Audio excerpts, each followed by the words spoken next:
Oke, Assalamualaikum warahmatullahi wabarakatuh. Selamat datang di mata kuliah Manajemen Sumber Daya Manusia. Kali ini di pertemuan ke-7, tidak terasa sekali. Minggu depan sudah midtest. Nah, video ini saya rekam di malam pertama puasa, jadi besok kita akan mulai berpuasa, maka saya mengucapkan selamat menunaikan ibadah puasa untuk semua umat Islam di Indonesia dan di seluruh dunia. Nah, kembali lagi ke materi. Di pertemuan keempat kita sudah mulai menyinggung sedikit tentang rekrutmen. Pertemuan kelima juga seperti itu. Di pertemuan keenam kita membahas rekrutmen secara khusus. Dan di pertemuan tujuh kali ini kita membahas tentang interview for recruitment process. Jadi fokus kita ke interview.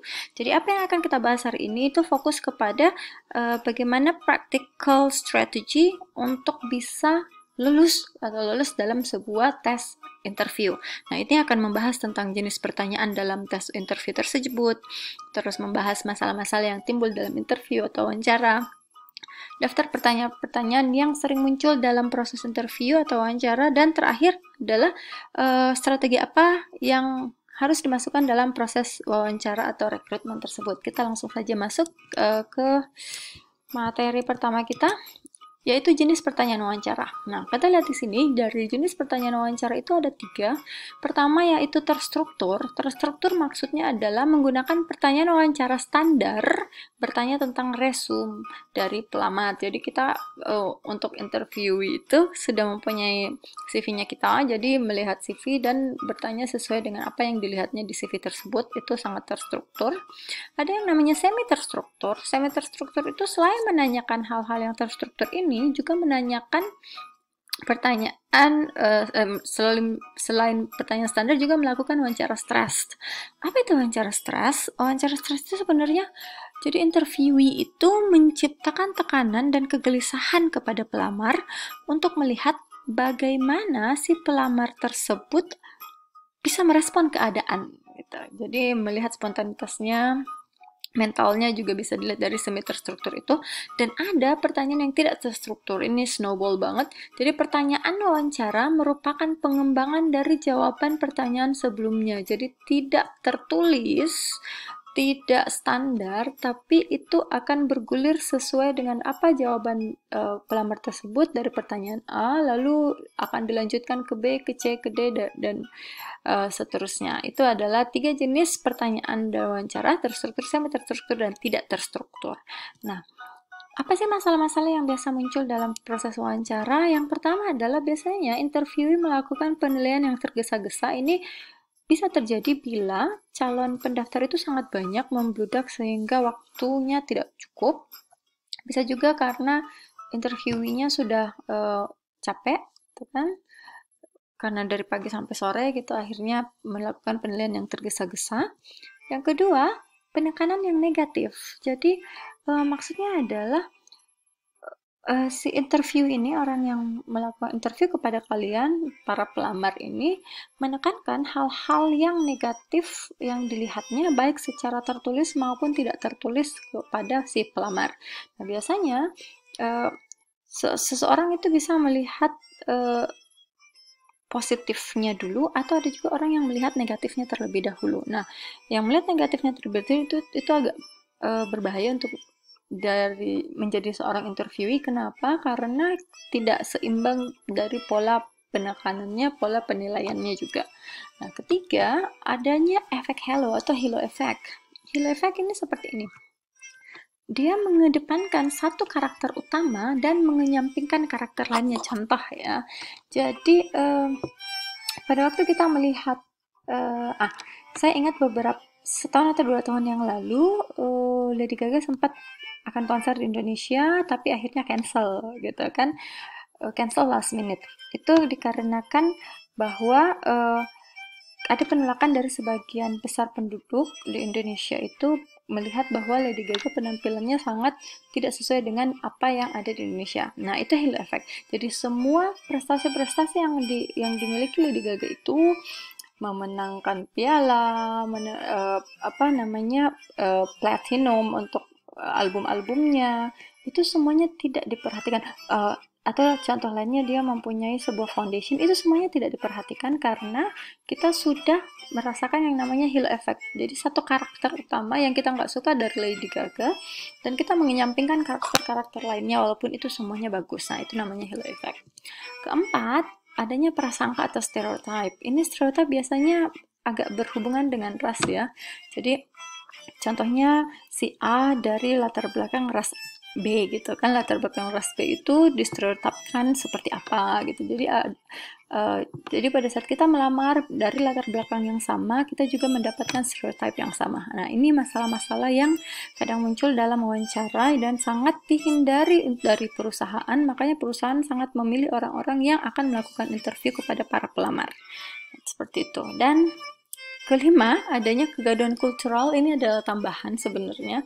Kegaduhan kultural ini berhubungan dengan budaya. Jadi, apabila pada saat tersebut ada masalah-masalah berhubungan dengan budaya yang terjadi, dan itu bisa menjadi masalah dalam wawancara, tapi itu tidak sering terjadi. Gitu. Maksudnya itu biasanya situasional atau accidental.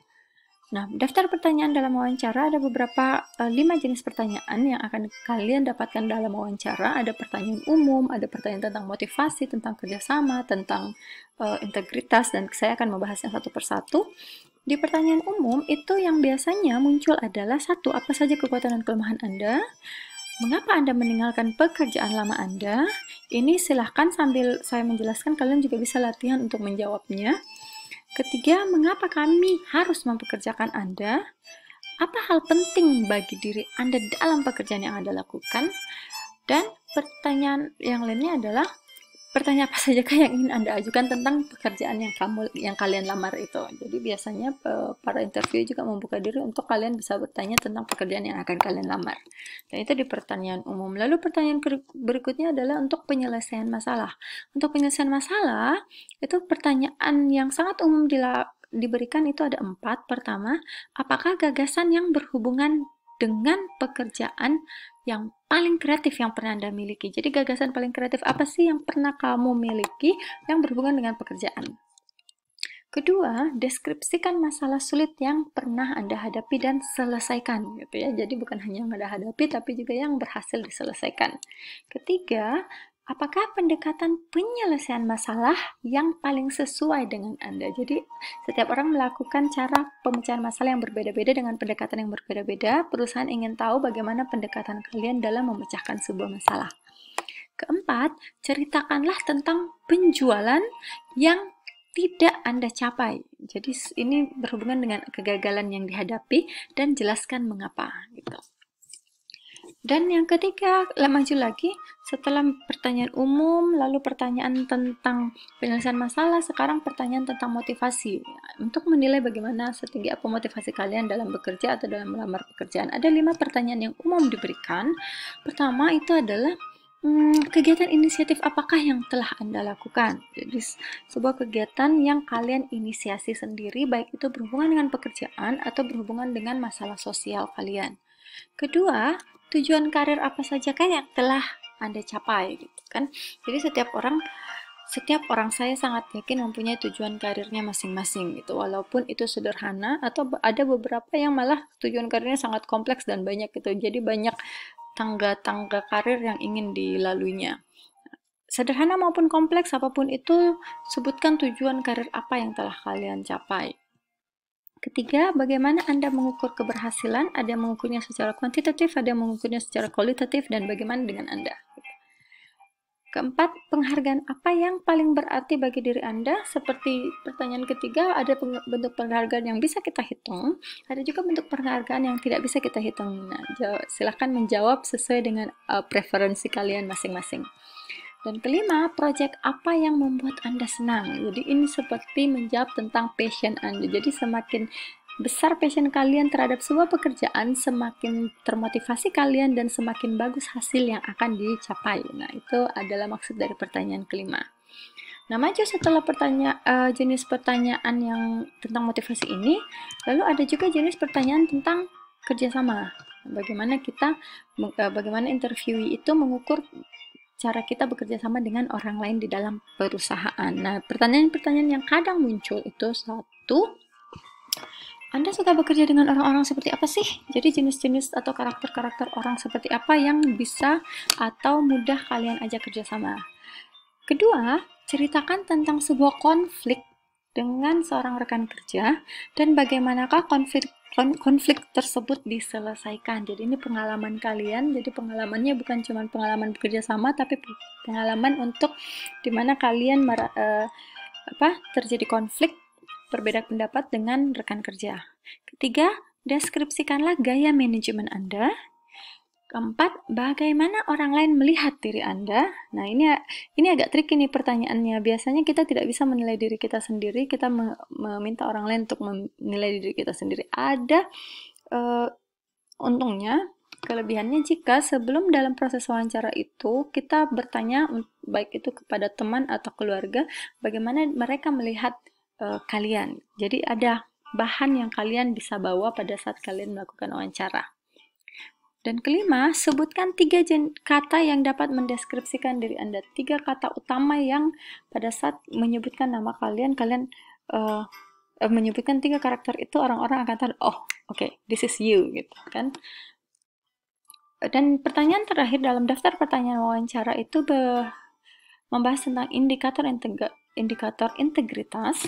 Di indikator integritas ini itu akan dilihat sebenarnya sejauh apa kejujuran dan daya integritas kita baik dalam menyelesaikan pekerjaan ataupun untuk menjadi seorang karyawan yang loyal bagi perusahaan. Nah, contoh-contoh pertanyaannya adalah ceritakan tentang saat-saat Anda tidak jujur. Oke, bagaimana reaksi Anda bila Anda diminta untuk melakukan sesuatu yang tidak etis? Berusahalah untuk menjawab jujur mungkin dengan menggunakan kata-kata yang teratur sehingga tidak menyudutkan orang lain dalam menjawab pertanyaan-pertanyaan indikator integritas ini. Ketiga, apabila Anda melihat seorang rekan kerja melakukan sesuatu yang tidak jujur, apa yang akan Anda lakukan? Keempat, kapan terakhir Anda melanggar sebuah aturan?